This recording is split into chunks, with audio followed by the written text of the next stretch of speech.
And good evening, everybody. Welcome to the latest edition of You Get What You Get. I'm Rick Hampton with my great friends, Tree McDougal and Tim Turner, and it's March Madness.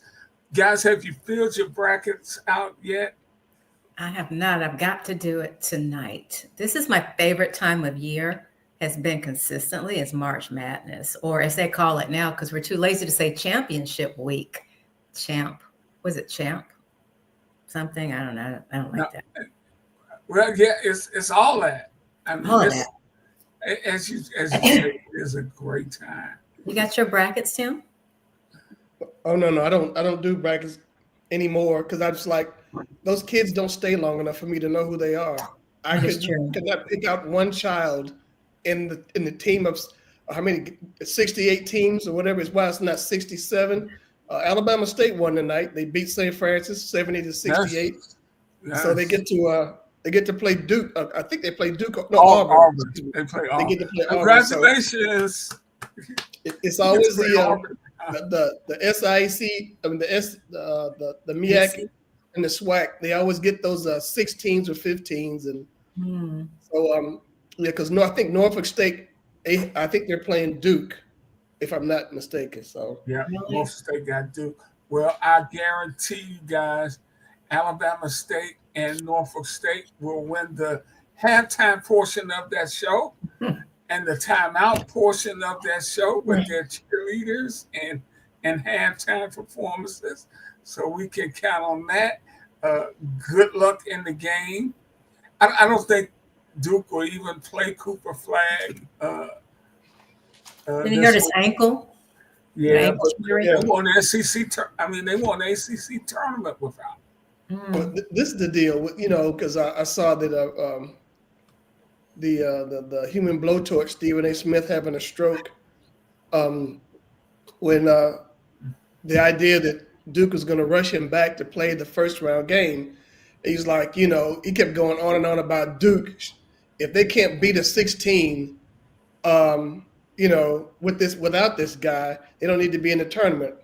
But I'm going to start back in my day. My oldest son's freshman year, Mercer was a 16 and played Duke #1, and Mercer beat Duke as a 16 beating the one. So I'm quite sure that the Blue Devils are remembering that history. It wasn't that too long ago.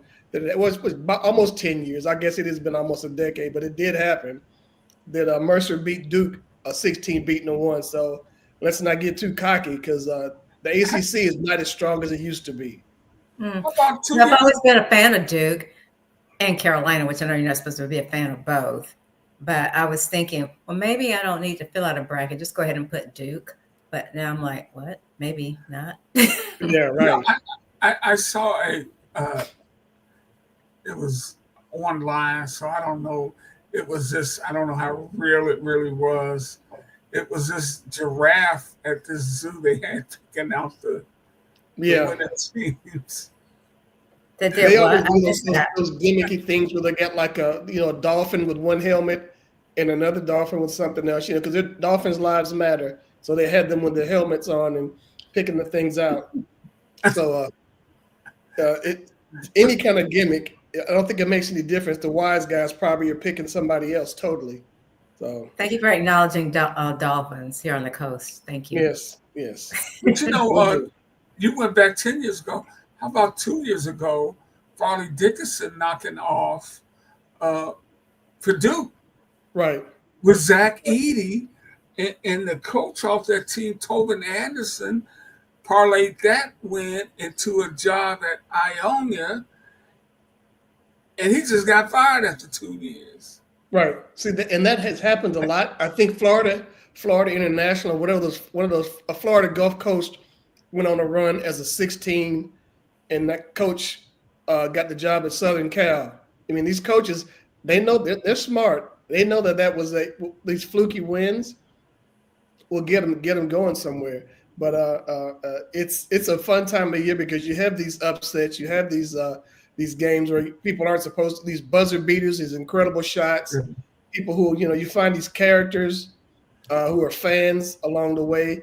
All of those things are what make this probably the best thing in college sports. I don't think it's impacted as much by NIL as football is. It's still almost something where you can just root for the kids and not think about them being paid. Yeah, and so this is it's a really exciting time of year. The field's expanded. You got 64 teams, a lot of chances.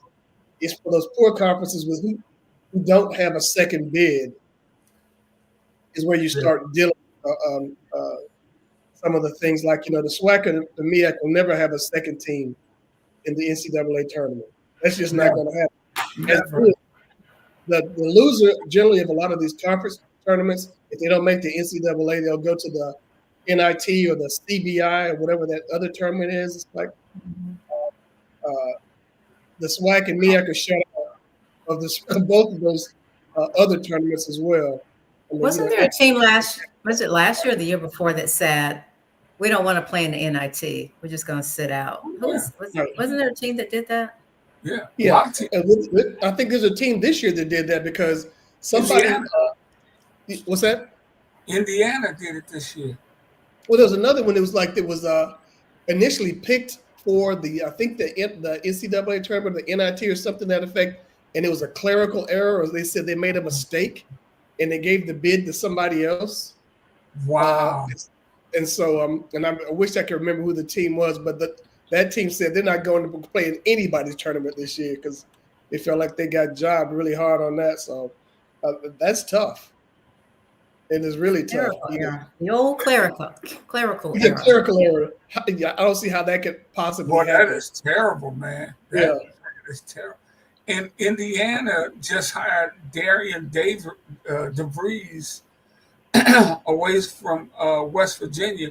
Mike Woodson, beloved son of the Hoosiers, on those great teams there, stepped down, and they're bringing in DeVries from West Virginia to take over for them. Here's one thing I think is changing now with the NIL. I think that it's always been pressure on those coaches to win, but even more so now. Hey, man, we get money for these kids, and you ain't showing us nothing. So, hey, cuz, you got to go. I mean, look at Kevin Keats, North Carolina State. They were in the Final Four last year. He's gone, man. 17-13 this year. See you later. So there's no longevity anymore. No. They move around. I mean, even if you win but don't win big, I mean, there's some of these programs that are too big for their britches. And I'm looking at you, Big Blue Nation, down over Kentucky, where Calipari had him in the tournament every year, but he never won a championship or didn't win with those guys. And it's hard to do when you're reloading every year with freshmen and sophomores. So he's over in Arkansas. He got the Razorbacks in the tournament. And congratulations to the SEC, which is now a basketball conference. I'm looking. I know, right? Looking at you, Mississippi State and LSU, because they're the only two teams in the conference that did not make the tournament. 14 of 16 SEC schools are in the tournament. So, and there's some good teams too, man. Oh yeah, coming out of SEC, got some good teams. Auburn's really good. Tennessee is really Florida. My goodness, man. I really thought I was looking at a typo because again, not really watching the kids all year. They have a kid that's 7'9". Their center is a freshman that's 7'9". Yeah. Okay. What? Yes. What's his name? I forget the kid's name, but I just know that they cut down the nets after the game, and he didn't not have to get on the ladder. I would think not. Just reached up and clipped him a piece of it. I'll get his name, Trey. 7-9. Hey, speaking of West Virginia Governor Patrick Morrisey is hot, man. And the Mountaineers got screwed around this is Morrisey speaking yesterday, for the NCAA to leave West Virginia out of the tournament is a miscarriage of justice and robbery at the highest level. He's mad. Favoritism at best and corruption at worst. I am asking West Virginia Attorney General to conduct a full investigation, demand transparency, and root out any corruption on why the Mountaineers didn't make it to the tournament. Yeah. So, I think that he is taking a page from this other man who's using these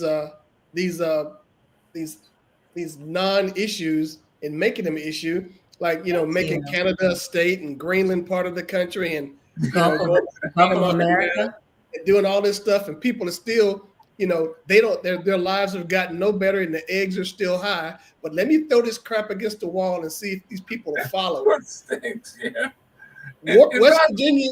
West Virginia is the fourth poorest state in the nation.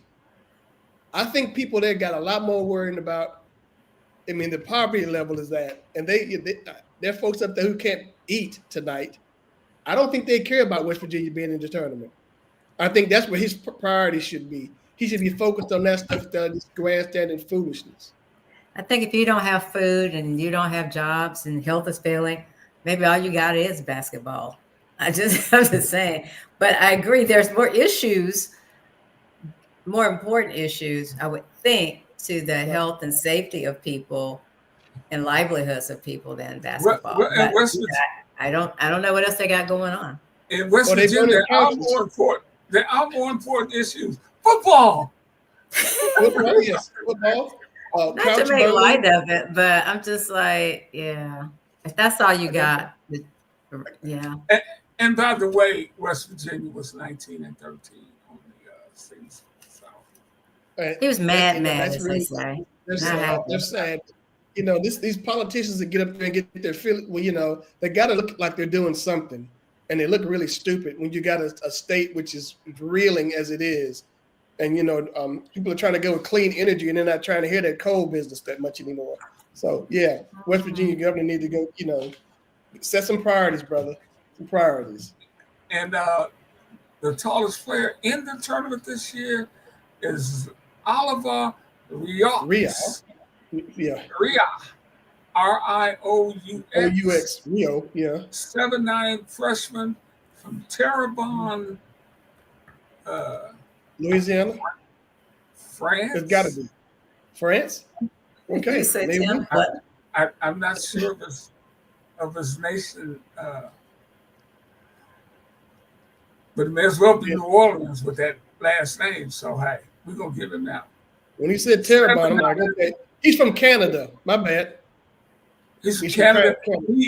He did not play, so they're red shirt this year. He's the first guy off the bus. when they get to the arena, they have him come off the bus first. Who does he play for? Well, University of Florida. Okay. Yeah, that's my coach used to have the guys that had the best bodies get off the bus first. You were leading the way then, Tim. Yeah, Tim, you were like up front, like, yeah. Not hardly. Not with these shoestrings hanging out of my arm, out of my shirt. It wasn't me. So yeah. Oh my goodness. We had this one kid on the team that's like he was like built like a Greek god and played like a statue.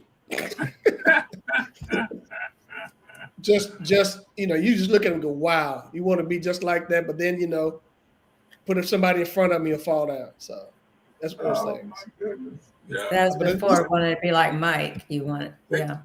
Yeah, for real.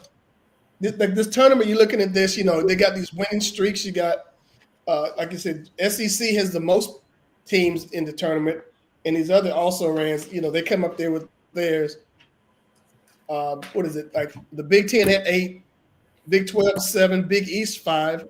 All those had more than the ACC, which had 4, which tied with Mountain West and West Coast 2. Those are all multiple bid teams. And I'm trying to think, was the Pac-10 even whatever the Pac, whatever it is now, the Tupac? Do they even have a tournament? Yeah, I think they did. Yeah.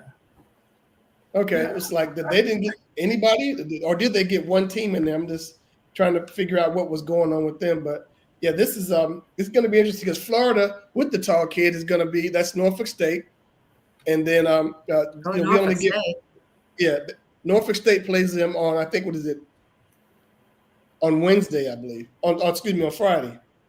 So um, that's another one of those number ones. I'm just looking forward to the tournament where you get these things all day long to see these teams and the upsets that are going to happen. People who like these good stories. Like I think the first time in 20 years, St. John's is back in the tournament. I don't know how to feel about that with Rick Pitino being the coach because feeling some kind of way about him and his repeatedly getting opportunities. So, but there's a lot of good things to go. The idea that I think isn't Carolina in a play-in game. Yep, they tip off in a few minutes. Yeah, see, that's the thing that's really shocking. That the blue blood Tar Heels are in the same position that Alabama State and St. Francis were in. Yep. So What happened? I guess the portal happened, but I'm like, yeah, I'm just so what's that? sad about it.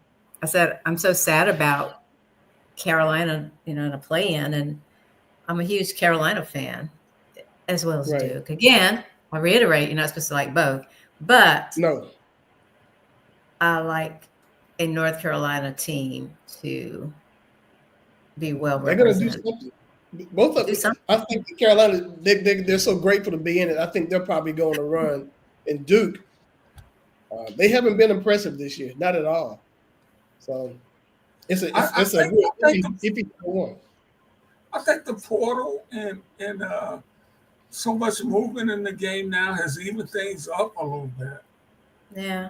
As you can't just stockpile guys anymore because everybody wants to play. Everybody wants to get paid. I would. North Carolina has San Diego State, and they tip off. It's 9:30. I think is it 9 or 9:30? This thing is saying 9:45. We're here. Okay. But it depends on when the other game is. But the other game's been over for a few minutes. Yeah. But anyway, that'd be a tough game for them. San Diego State, good program. Yeah, it is. They're perennially a good program. That's going to be great. Hey, my question for you two. Do you have any NCAA tournament watching traditions? Treating you and Reds hang out for the day? Go to a sports bar? No, we have never gone to a sports bar. We used to fill out our brackets together. That would be the tradition. In the last couple of years, we were like, we don't, again, we don't know who these people are. We don't know the players. We don't know who the people are, people is. So we don't have. I think it's people B. Yeah, people B. That was our tradition. He would print out our brackets and we would fill them out. And we haven't done it in a couple of years, or if we've done it, it's kind of late. I miss that. And again, I would always have Carolina. I would always have the ACC teams one of them in the Final Four. Of course, that's that regional bias. Again, because of the North Carolina connection. Back in the day too. They were, yeah. Say what? They were good picks. They were consistent back in the day. They were consistent back in the day, and now I'm like, I don't know. You look at these because of how these conferences are all scattered and crazy. I'm going like, well, dog, UCLA must have won the Pac, whatever it is. I forget. UCLA is now in the Big Ten. I was looking at somebody's brackets. I think you sent us a link to a story, and one person did have Duke winning it all, and I was like, okay, maybe there's a chance. That was Mike Krzyzewski filling his out. No. He was only somebody. No. Guys, we would be remiss not to mention the women's bracket. I think Thank you. ladies have had the most exciting tournament the last couple of years with Caitlin Clark and South Carolina and LSU and all out those rivalries. Nothing that heated going on this year, but some really good teams. I watched more of those tournaments last year, the last 2 years than anybody. Because like UConn strong this year. LSU again is very good. South Carolina has been good all year. I mean, they're not number one. They're not invincible, but they've been really good this year. So I'm looking forward to seeing their tournament because it seems there is a lot of interest, a lot, more so than the past years. And they don't need uber superstars, but I think the young lady in Connecticut is like the star now in women's basketball. And then they still have South Carolina has like about 3 ladies over there that do really well. And you got the kid Juju Wash. Yeah, I would like to see Miss Schuster, out of Southern Cal. Yeah. I would like to see Juju win. Yeah, for sure. She's really good. And Texas is a number 1 seed. For years they had one of the dominant programs. Yeah. So, man, it'll be a lot of fun, and it's going to be a lot of money made and a lot of money put on these games, guys. Yeah. I was watching what's the guy's name the other day? John Oliver, the comedian that does. Mm-hmm. He did a segment on sports gambling, and he's a very sharp guy, very smart guy too, and has a very funny way of delivering the news. And he broke down the gambling issues that are going on in this country at FanDuel and DraftKings. And we've seen the proliferation. Tim, back in the day when we were covering stuff, it was a no-no to any kind of gambling, any kind of place, any kind of where. I mean, just the idea of even putting odds in the newspaper was you were stretching it. You're stretching credibility. It's like, to put anything that had remotely to do with gambling. I mean, they wouldn't put a team in Vegas because they didn't want to be influenced by gambling. They have everything now. They have football, baseball. Well, they have separate basketball, football, baseball, and hockey. And the NBA is on the way. Yeah, the NBA will be on the way for sure. So, yes. So, but you look at that and go, before they wouldn't even touch Vegas, they didn't want to give any kind of a hint of impropriety. Now you got, all these gambling sites, and you can bet on anything every night if you want to. And my thing is, I've never ever had that kind of discretionary income that I would blow it on some 18-year-old kid hitting a free throw. But they also put up a nice little disclaimer about, if you have a gambling addiction. Yeah, they do that all the time. Isn't that nice? Yeah, that is. Probably is like very small print, but I mean, it's there if you can put on your glasses and read it and care about it. Exactly. But it's there. Exactly. It is. Play away. But I gamble otherwise when it gets those high triple digits on Monday, Tuesday, Wednesday, Friday, and Saturday with Mega and Mega Millions and Powerball. Those are. I thought you were going to say you gamble on your way to work every day with the traffic or something. No. The other people who are around me gamble their lives when I'm coming and going. I got you. That Atlanta traffic. Looking forward to this. I mean, San Antonio is going to host the Final Four this year. Congrats to the folks down there. They do a really good job with the major events. They are excellent. I just am excited to see how all these teams are going to play it out. And it's a paradise for these first couple of weeks when it's Thursday, Friday, Saturday, Sunday. It's games all day for 2 weeks. Atlanta is hosting the South Regional next weekend. So we're looking forward to seeing what teams are coming in town for that.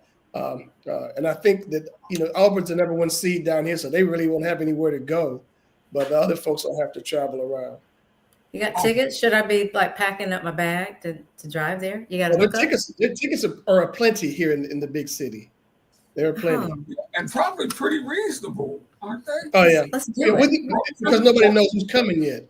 For a reasonable, once they find out, it's going to be a different beast altogether. Ooh, I'll go. I'll come up. Let's do it. Don't let Georgia or Auburn get in down there. If it were ever Georgia to play Auburn in basketball for something meaningful, That would be interesting to see that, because I'm trying to see if I get who Georgia plays. Georgia has Gonzaga in the first round, and I predict the dogs will upset the Gonzaga. I was going to say the Gales. That's not who they are. The Zags, they are. I think that's what it is, or something like that. Oh, man. I'm so old. I remember when I think Gonzaga like really came on the forefront, right? And people were surprised by them, winning. But they're winning every year now. They have had the same coach there for forever and a day, and that's one of the longevity for him. And I think of Michigan State's coach, who also has been there forever. Tom Izzo, yeah. Yeah, so, Mark Hugh at Gonzaga, they call it the program, is what they call it at Gonzaga. But guys, let me share this with you. Speaking of Michigan State, I had a chance last weekend. Speaking of Michigan State, I had a chance to go to the Breslin Center, home of the Michigan State Spartans, to the high school basketball, the Michigan boys high school basketball finals. One of my buddy's nephew team was playing, and I wanted to go down with him and support. It was so much fun. Was it packed? Had 12,000 people. That's awesome. That's pretty good. I mean, the Breslin holds about 18, but you still talk about no NILs, just the love of the game. I mean, it was terrific.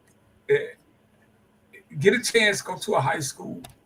I don't know if you can capture what I was able to capture at Breslin Center. Two really good teams, and it'll be maybe 2 or 3 of those guys that go play college basketball. Well, true. But Tim, you would have loved it.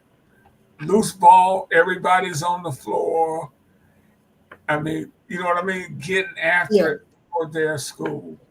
You don't see too many guys in college and pro to get too many floor burns. That ball's rolling out of bounds. And Trey, somebody don't get it.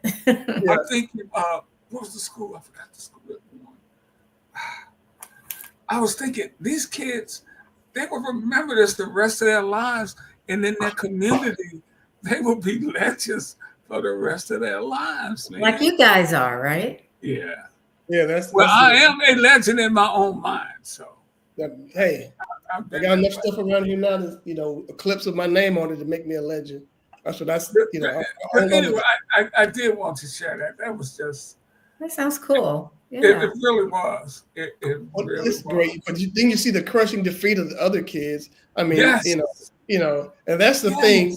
The outpouring of emotions on both sides. It's not just the exuberance of the winners, but even relative to however they played, the kids on the other side are just gutted, and they will forever remember what happened. Especially if a kid, missed a free throw or something like that, and it's like, it's with him forever and a day, unless he's like an underclassman who wants to get a shot to come back. But you look at those things and you hope the coaches are for the kids there and bucking them up in those times of defeat, because that's life. Win some, you lose some, and even at the highest level like that, they need to learn that's a life lesson. It doesn't define them, but except for that moment. Yeah, absolutely. Win some, lose some. I remember hearing that line, Tim, in one of your favorite movies, I believe, My Cousin Vinny. Oh yes, yeah. You lose some, you win some. There you go. My wife Kathy can quote you every scene from that movie. Really? Right. Oh my God. So can I. One of the best ever. She's a fan. We got to start a fan club for that movie. That is my favorite movie. Hey, let's move on. Hey, we got to give a shout out though. The passing of one of the legendary players in the sport of basketball, the coolest brother to ever wear a headband in the NBA, the one and only Slick Watts from the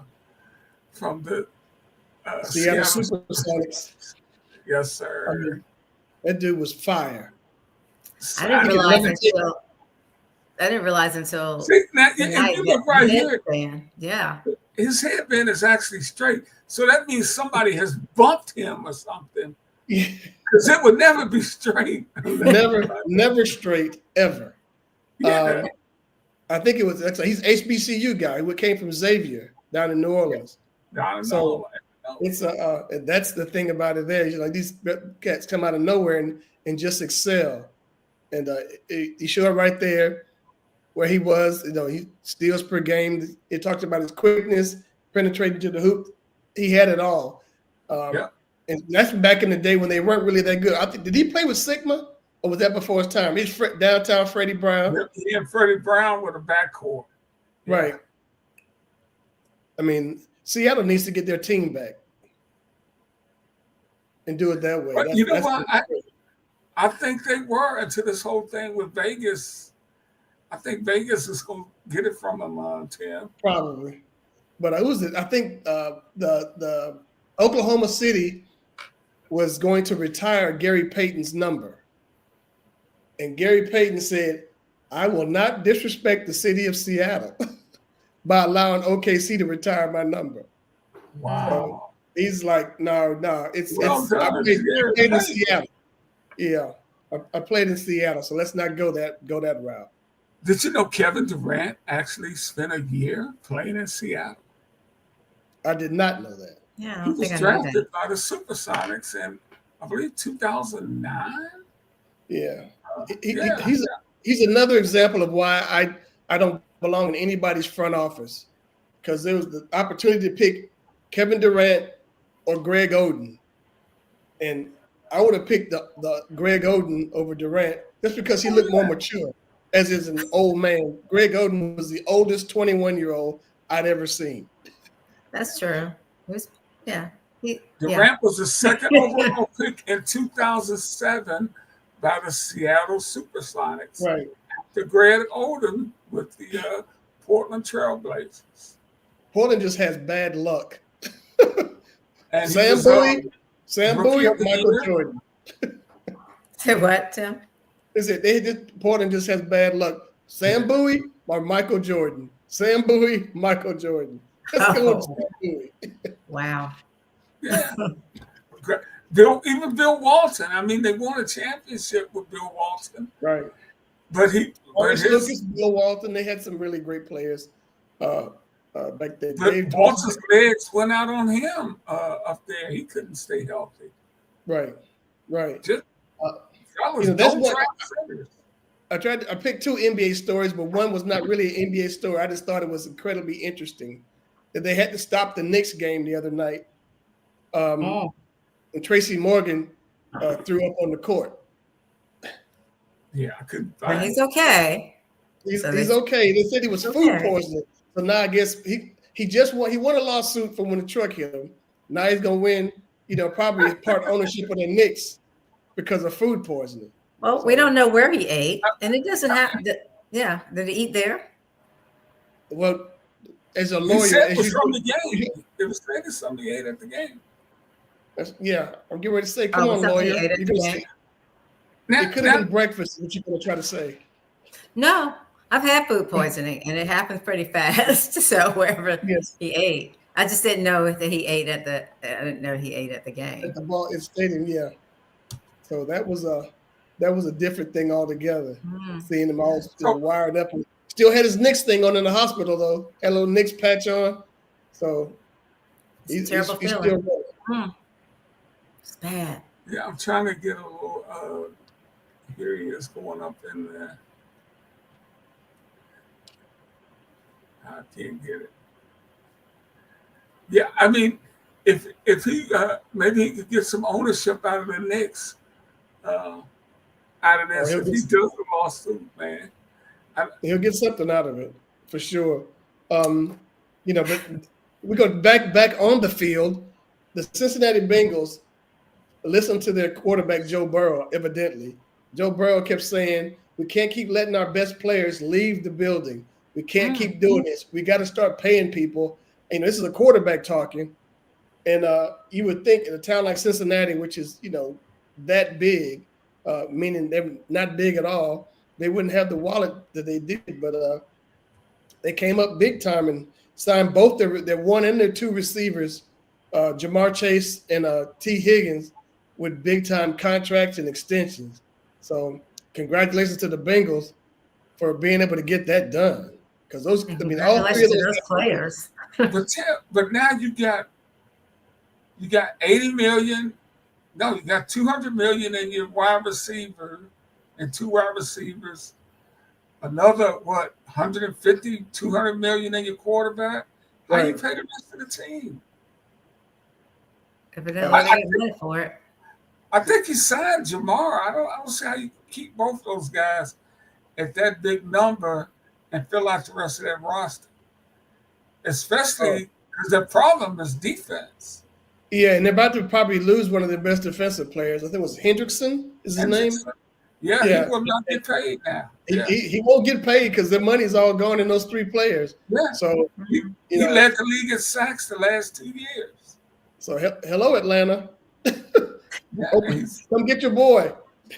He's available. Let's do it. This guy is a terrific player, though, I tell you. Yeah, outstanding. But again, you got I think Chase and Burrow played together down in LSU. Right. So they had they know each other really well, and they had to get that done. Yeah, I get that. Yeah, I think it's the T. Higgins one because he's getting 120 million, I believe. Right, something like that. It's an extension. Chase now becomes, last week Myles Garrett became the highest paid non-quarterback in the league. Wait a minute. The one that said, I can't play in Cleveland. I'm sorry. I can't play in Cleveland. I want to go to a winner. Yes, a winner must be one of the branches of the banks in Cleveland. They're going to have one called a winner. Or maybe you meant like Mrs. Winter's Chicken or something like that. I want to go to Miss Winners. Miss Winners. So Higgins, Chase is now the highest paid non-quarterback. And so, the dude only had his designation for a week of being the highest paid. And I don't think he's, crying about it. But the idea that there's a lot of money lying around out there for quality athletes. It's not out there for these the third on the team, but these guys who are big-time players and teams who aren't cash-strapped. Because I'm thinking about, who was it? The Chargers lost Joey Bosa. That guy was just outstanding for forever, but they couldn't pay him. I think the Cowboys lost a defensive player, Lawrence. Yeah, couldn't pay him.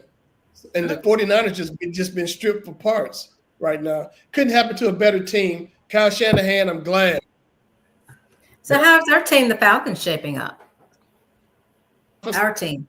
Doing Atlanta and New England. He didn't.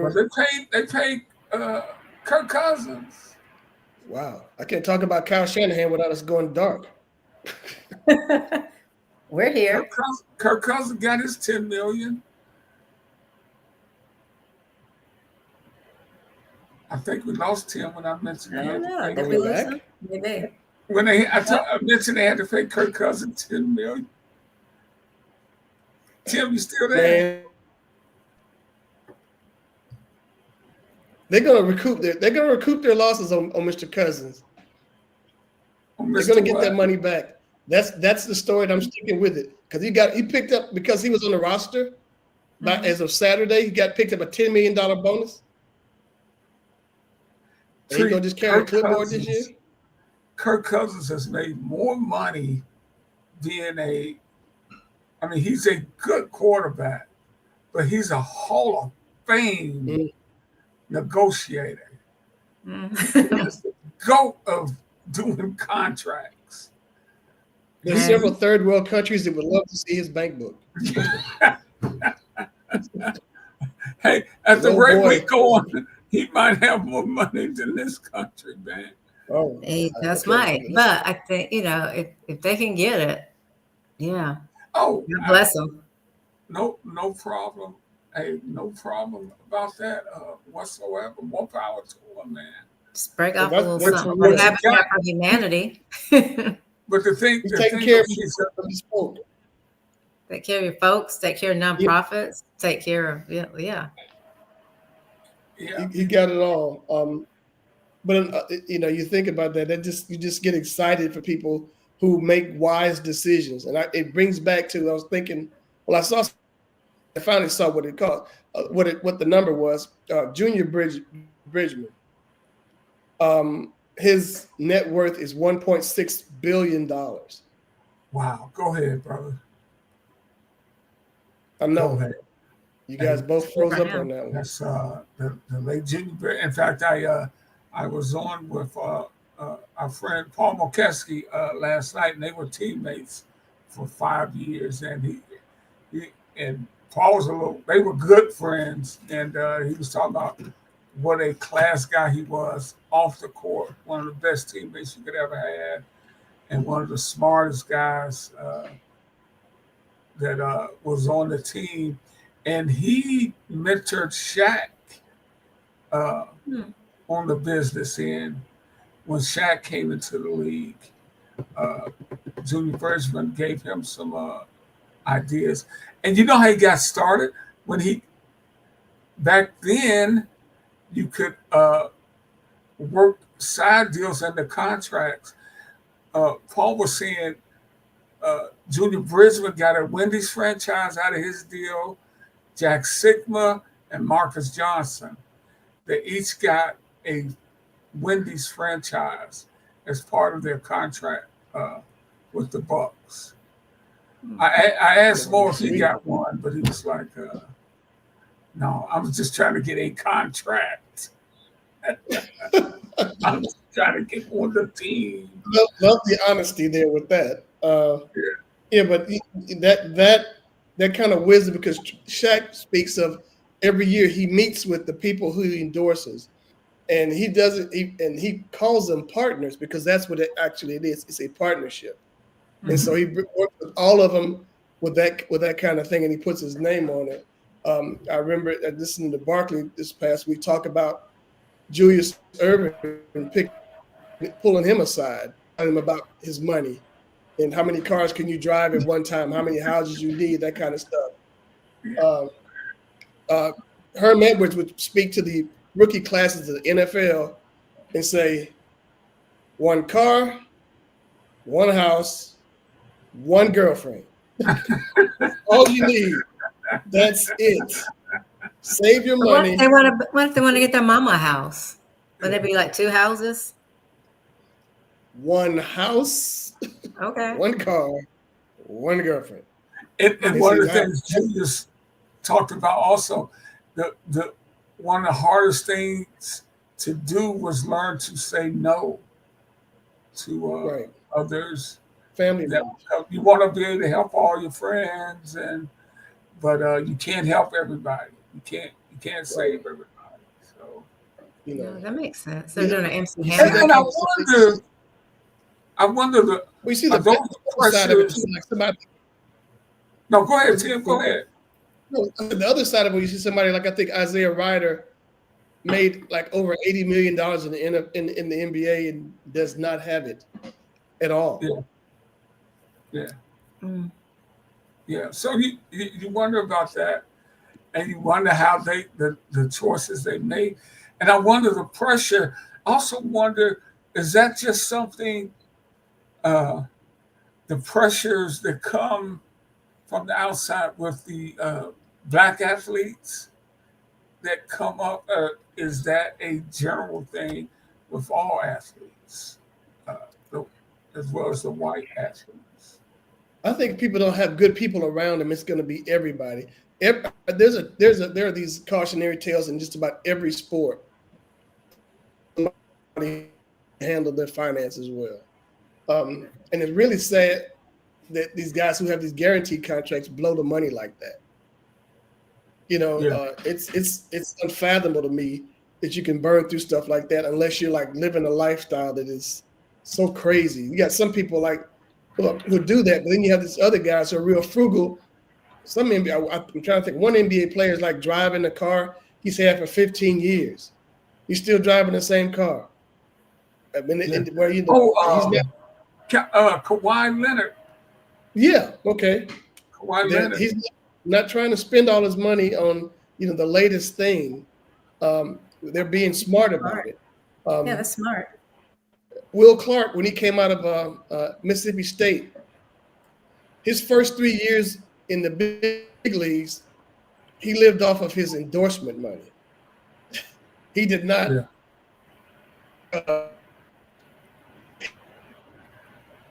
His baseball money.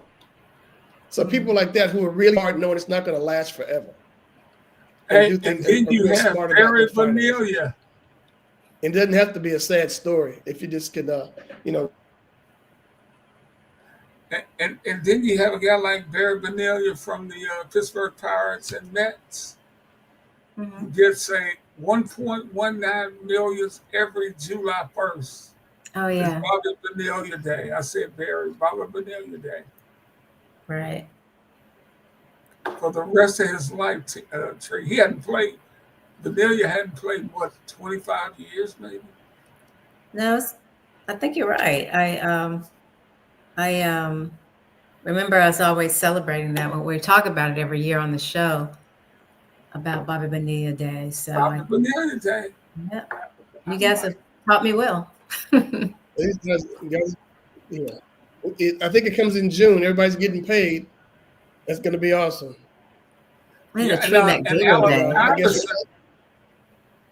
Allen Iverson went through a lot of money, and then he had a clause where he got, I think he may have gotten $10 million recently from Reebok, but he blew a lot of cash. I think he's become like part of the business. He's in the front office, I think, of Reebok, if I'm not mistaken. Yeah, I think he's VP of Reebok. Yep. Yeah. Wait, what? Yeah. Yes. People have done the school for years for that, but no. Yeah. He didn't want to practice, but he's gonna get up there and do this thing. And really, They showed it was a story that came out. He was on a podcast talking about that, where everybody thinks it's funny except him. Because he always gets hit up about the practice thing all the time, and I forget that some NBA player. He talks about he's a veteran NBA player that said that this past week that he might have been the reason that Iverson did what he did. It was a former NBA player who was talking to Iverson, and he's like, "Well, how do you stay so fresh? I mean, you're still fresh all the time. What's up?" And the NBA player said, "I don't practice. My coach allows me to not practice." So him saying that to Iverson took it to heart, and which is why he went crazy with the practice thing at their press conference. And the coach of the Sixers at the time sought out that NBA player, saying, "Look what you've created. Look what you've done." What you've done to my boy. Yeah, exactly. We're not talking about Peter Corleone looking at Sonny. That's what it was. Look what you've done to my boy. Look at my boy. Look what you've done. Yes. Yeah, he was not pleased at all about that whole thing. And speaking of the NBA, guys, we are headed down the home stretch of the playoffs.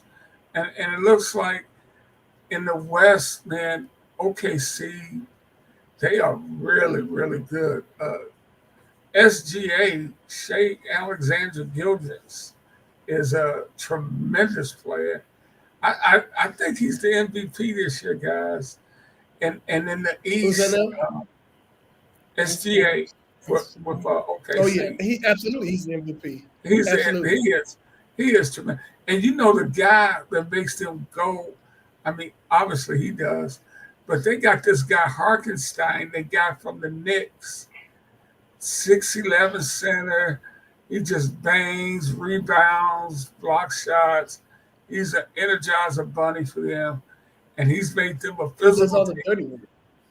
And now, he does all the dirty work for him. Doesn't have to do that. So they're going to be tough to beat in the West, and Cleveland and Boston are head and shoulders in the East. But don't forget Golden State.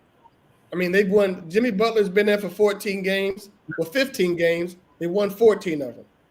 Yeah. So yeah. they got a shot in the arm. They got a chance. Yeah, you got Steph Curry on your roster now. You got a chance. So And they're gonna all are have we going to even introduce the Lakers into the conversation? With LeBron's been sitting out with injuries, and Luka's trying to carry him, and they get in fights down there in San Antonio and that kind of thing. So maybe the Lakers may be too little, too late. But it seems like the better move was Golden State getting Butler, because he seems like a model teammate in Golden State. Watching him to play the other night, he just seems like it fits perfectly.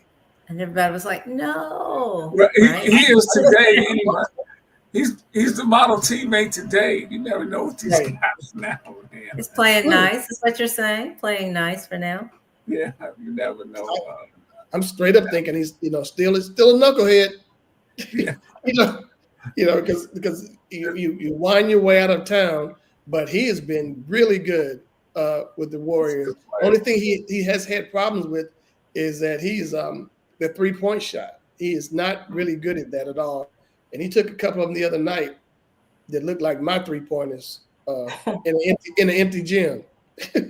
So he's got to tighten that up. But they look like they are formidable once again. So and so is the Joker too, man. Oh my goodness, Denver. That dude's a low, man. It's between him and SGA for the MVP again. Because Jokic, I mean, my goodness, what was that one night he hit a 30, 20, 20, 30 points, 20 rebounds, 20 assists? I'm like, when's the last time a big man had 20 assists like that? And Trey, it's like he's moving in slow motion. I'm like, yeah, but he's doing it and doing it well, as LL Cool J would say. Yeah. But the thing about it is, it's because I think it might be a racial thing for sure. Because people just assume that these guys are slow. He looks like he's lumbering down there, but he's getting down the court. And John Sally was on a podcast not too long ago talking about people who say Larry Bird is slow. He said, Larry Bird isn't slow. Did you not just see him blow past me? He is not slow. People just underestimate, they see the lack of melanin and think lack of speed, which is to their detriment to do that. People do. I know I do. Hey guys, we cannot get out of here. We cannot get out of here without a little baseball. Dodgers to take the lead. Opening game of the season. Yes. Who do you credit for this fabulous video? Is this Major League Baseball? Major League Baseball. Major League Baseball. That's nice. Yeah, it is clear as a bell, isn't it? Yeah. And the Dodgers, they're just. I mean, it's not the Dodgers will get 1 million people are rooting for them when they go there. They get the kid number 18 there, and Otani and Sasaki. They had 3 guys from Japan playing for the Dodgers. They got a decided home field advantage. There he is. Is it Yamamoto? Is that the guy who's is there a pitcher for today? Yep, he was the winner. Yeah, so that was a great. He gets to start. Otani went 2 for 5. Yeah, scored 2 times. But it's good to have baseball back. It's good to be in a city with a team with a chance to get to the playoffs again. So when is that happening for y'all, Rick? Yeah, I'm saying Atlanta. You mean? Yeah, that's what I'm saying. What's happening for y'all? Tigers were there last year. You forgot already? No, I haven't forgot about it. They were there till almost the end. So good on the Tigers. I want them to be good. I want people to really respect these other teams that are coming up, going to be on the come up. I think Kansas City's going to be great this year, or good this year. I want people to respect those type of teams that are doing something. Be fun. Yeah, it is. Cleveland's going to be the team to beat. They're always. Yeah. So it'll be fun. But we got to get out of here, guys. Fast-paced hour. RIP to Slick Watts. Fill your brackets out. May all your teams do well. And we'll see you next Tuesday. All right. Be kind, everybody. All righty.